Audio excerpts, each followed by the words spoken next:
Well, as I was struggling this week, thinking about what on earth I was going to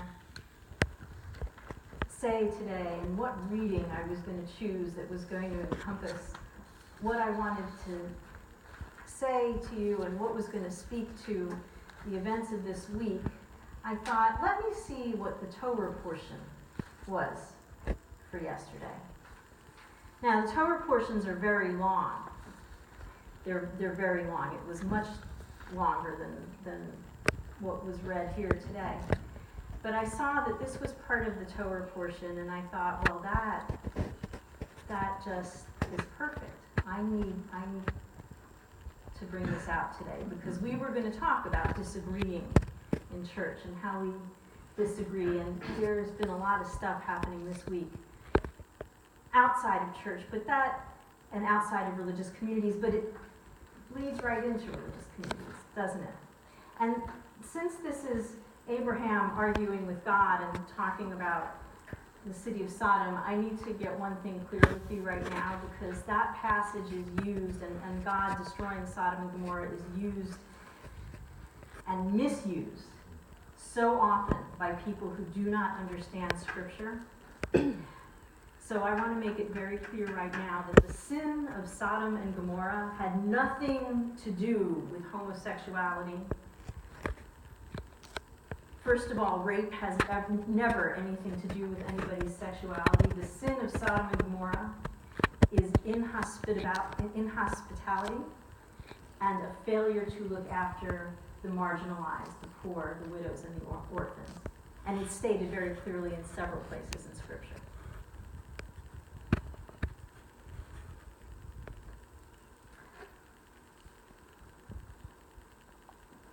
But in this passage,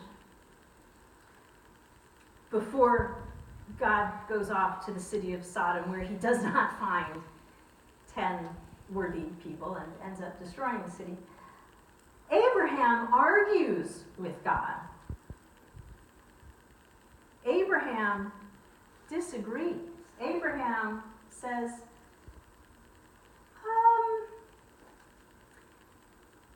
just a minute.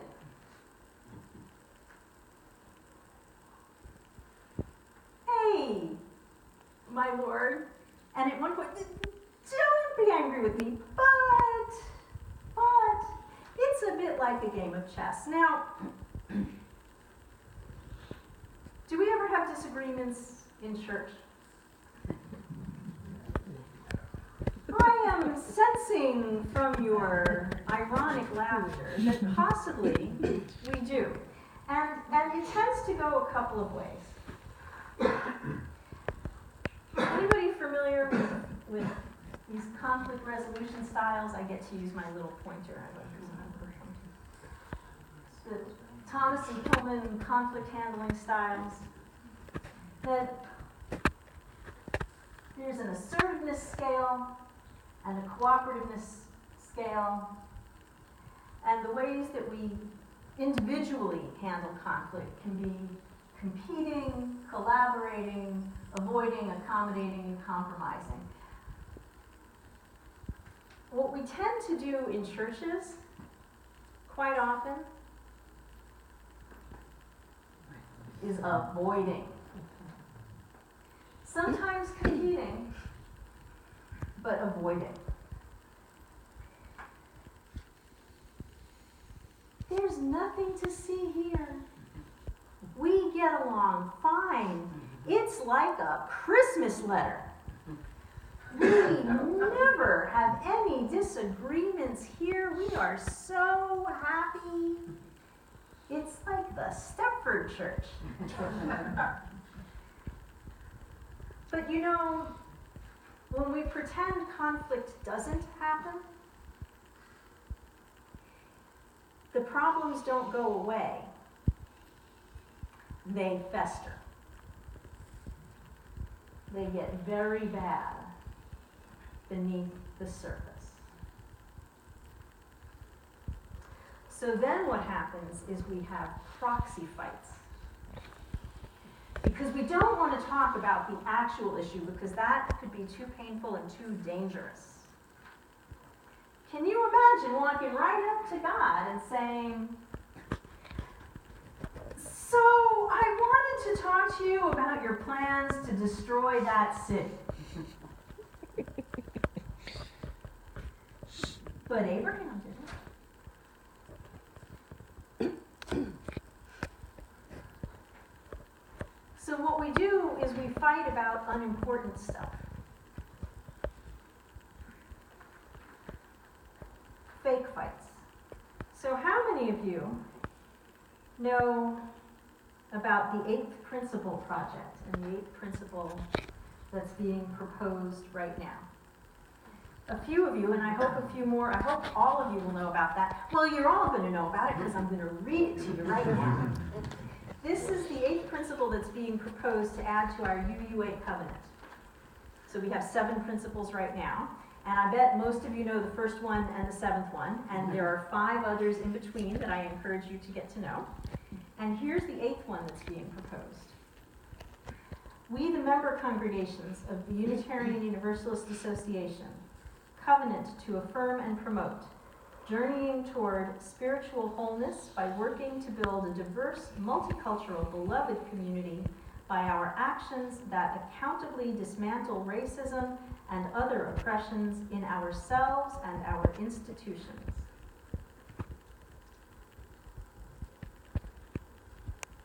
Now, if we adopt that as our 8th principle, and I firmly hope we do, if we adopt that as our 8th principle, living up to that and living into that will take some real work, will it not? Well, I will tell you right now, there are white UUs in other places having arguments among themselves. This principle was proposed by people of color who said to the majority white UUs in the UUA, we need this because we are being erased and ignored. And right now, there are places where white UUs are arguing about grammar.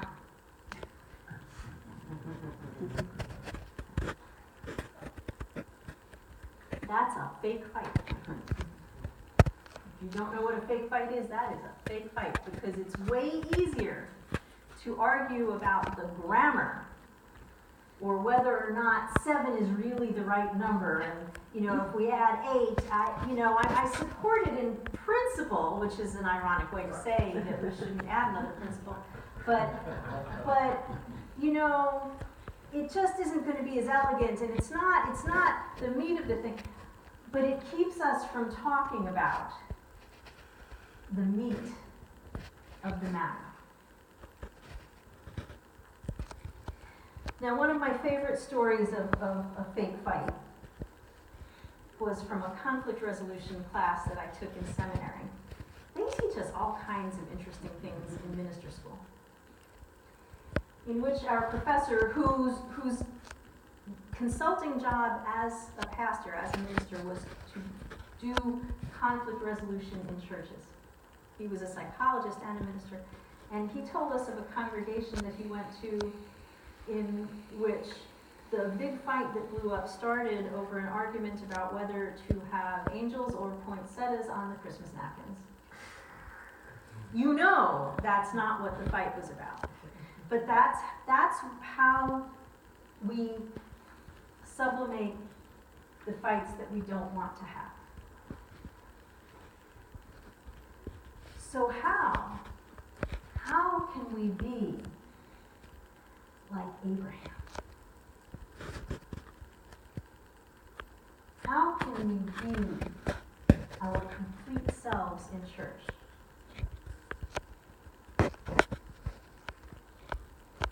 And step up to the issues that are real. And still be in covenant with one another.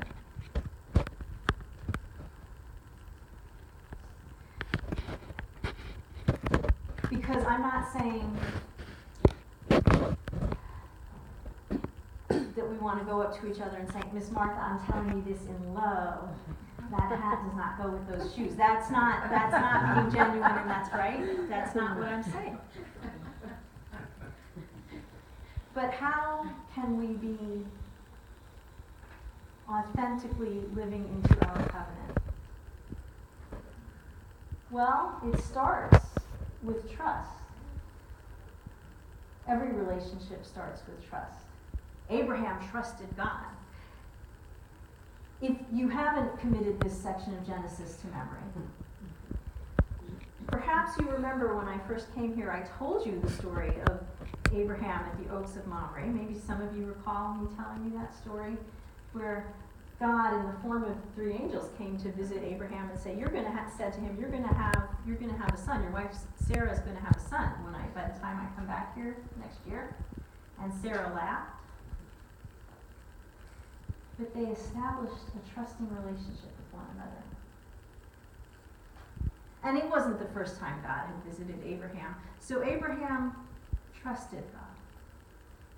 We have to be able to trust each other in order to be honest and open with one another.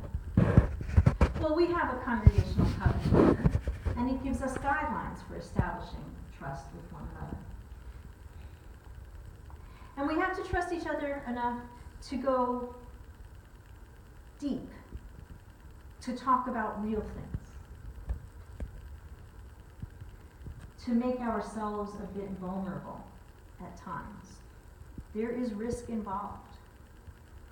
There is risk. It's not risky to say, wow, that rain, it's hard to drive in that. I tell you truthfully, when I visit my father-in-law, I stick to the weather and his military service. Because there is no risk in that. But I'm asking you to go deeper with one another. And when we go deeper, we will disagree. I'm a Yankees fan, any Red Sox fan? I'm a Yankees fan. But I can respect. I saw that right. I can respect that we have to be true to who we are. We have to be, but after all, who would the Yankees be without the Red Sox? And vice versa. Now, when we respect that there are other opinions, does that mean that all sides and all opinions are equally valid? It does not. It does not. There are not always good people on all sides. Because you know this week has been especially challenging. People emboldened by the President of the United States have sent pipe bombs to Democrats, specifically to Democrats. A man in Florida sent pipe bombs to Democrats and other people he considered to be enemies of the president. And a white supremacist went into a Kroger after being unable to enter a black church, went into a Kroger and shot up people in the Kroger after saying whites don't kill whites. Mm-hmm. And just yesterday, in Pittsburgh, another white supremacist, who, by the way, feels that our current president doesn't go far enough, shot up a synagogue. He shot up a synagogue.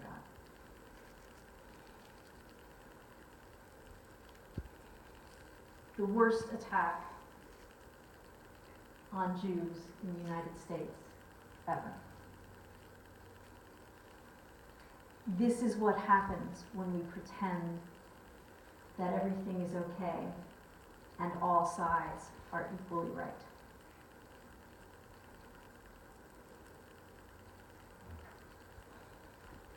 If we want to address the issues out in the world, we have to be able to address our own issues among ourselves.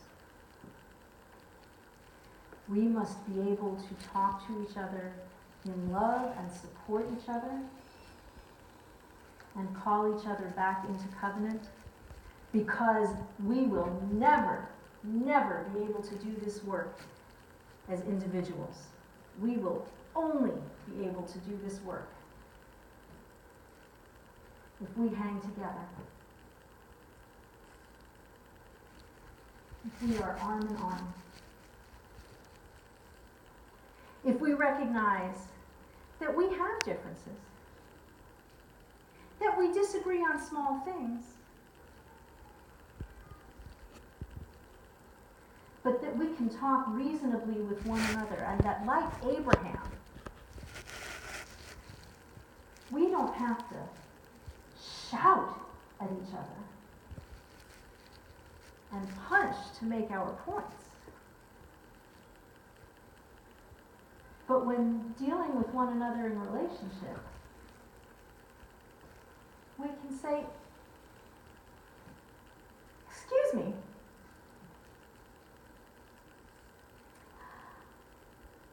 but have you considered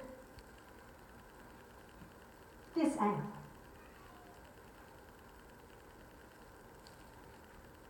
Have you considered this angle?"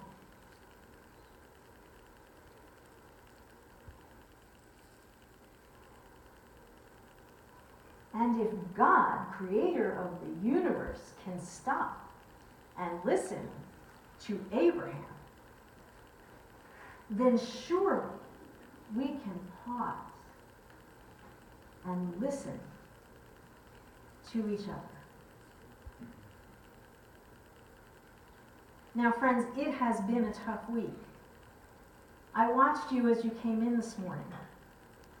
Many of you asked me, "How are you doing?" with long faces. And many of you shook your heads and said, "Ugh." And I know why you were doing that.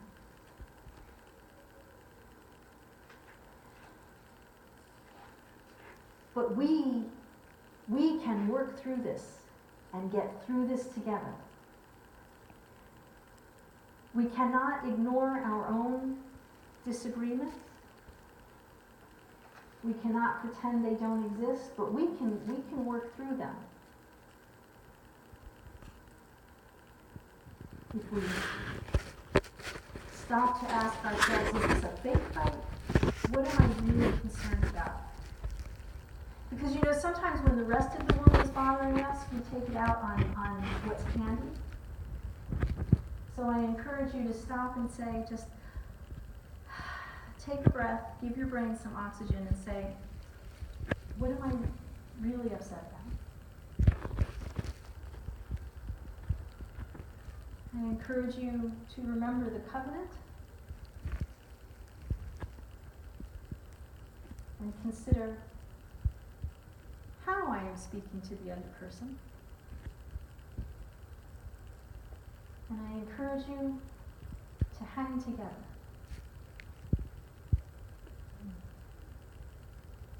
For we are right.